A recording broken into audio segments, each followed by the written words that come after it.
শোনো সখী, আমার যখন অনেক টাকা হবে তোমাকে একটা টুকটুকে লাল রঙের শাড়ি কিনে দেব।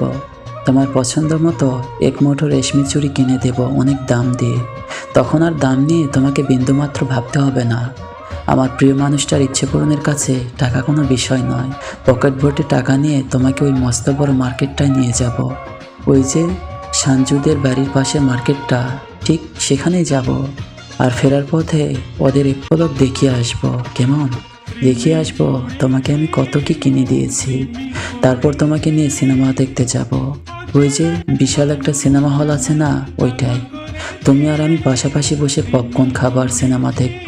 বাড়ি ফেরার পথে তোমার জন্য কয়েকটা শুভ্র সাদা রঙের টিউলিপ আর সাদা গোলাপ কিনে দেব। সাথে এক জোড়া সুবাসিত বেলি ফুলের মালাও জড়িয়ে দেব তোমার খোপায়। সবশেষে একটা হুড খোলা রিক্সায় চেপে চুলে হাওয়া লাগিয়ে তোমার গলায় মিষ্টি গান শুনতে শুনতে আমরা বাড়ি ফিরব।